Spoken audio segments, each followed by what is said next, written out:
Muzaffarpur police ने mutton कारोबारी निजामुद्दीन कुरैशी उर्फ राजू कुरैशी पर गोलीबारी की घटना का पर्दाफाश किया है।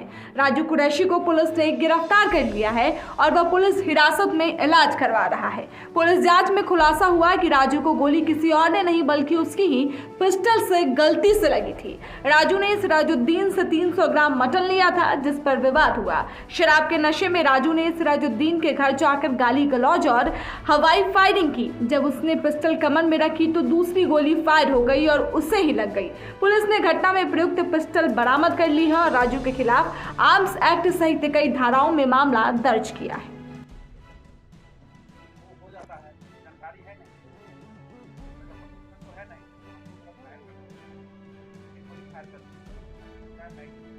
दिनांक 25/7/24 को स्थानीय थाना सकरा को सूचना मिली कि ग्राम सुजावलपुर तथा सभा के बीच में NH 28 सड़क पर सभा निवासी मोहम्मद निजामुद्दीन उर्फ राजू कुरैशी को अज्ञात अपराध कर्मियों द्वारा गोली मार दी गई है और लूट का प्रयास किया गया है।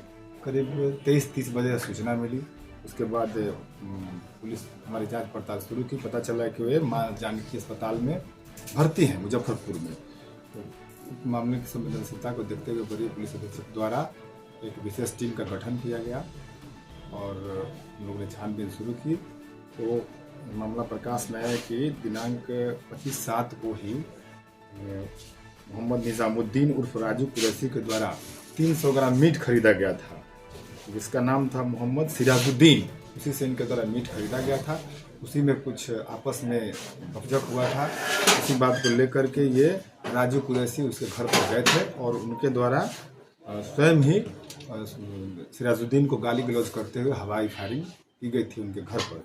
इसी बीच में कुछ लोग बीच बचाव करने के लिए पहुंच गए।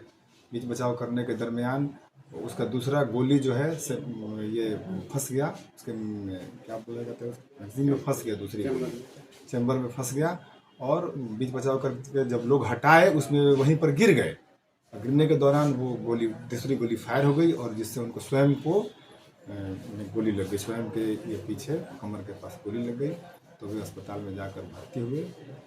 तो हम लोगों ने उस फिर पिस्टल को बरामद करने का प्रयास किया और उस पिस्टल को भी बरामद कर लिया गया है।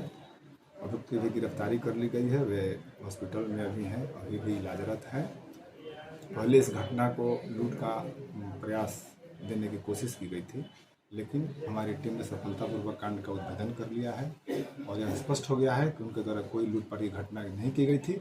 उन्होंने स्वयं एक पिस्टल रख करके दूसरे व्यक्ति सिराजुद्दीन के घर पर जाकर धमकाने का प्रयास किया और फायरिंग की और उसी में दूसरी गोली स्वयं उनके ही अपने ही पिस्टल से लगी है। आपराधिक इतिहास भी रहा है कैसे? आपराधिक इतिहास तो अभी हम लोग पता कर रहे हैं, अभी तक वो नहीं मिल पाया उनका आपराधिक इतिहास। सर, पिस्टल को लोड करके ही कमर में खोसा गया था कि पिस्टल ये जो है ये लोडेड ही पिस्टल था और सेमी ऑटोमेटिक पिस्टल था। उसमें जैसे ही एक गोली फायर होती है दूसरी गोली ऑटोमेटिक उसके चैम्बर में आ जाती है। तो यही हुआ था, उन्होंने एक गोली फायर कर दिया था और दूसरी गोली ऑटोमेटिक उसके चैम्बर में आ गई थी और उसी लोडेड अवस्था में वो कमर में खोस चुके थे। इसी बीच कुछ ग्रामीणों द्वारा बीच बचाव करने के दौरान वे गिर गए स्वयं और गोली फायर हो गई। सर, पिस्टल बरामद कहाँ से? पिस्टल बरामद उनके घर से कर लिया गया है। अभियुक्त द्वारा स्वयं स्वीकार किया गया है कि मेरे घर पर रखा हुआ पिस्टल है। तत्पश्चात हम लोगों ने पिस्टल को बरामद कर लिया है।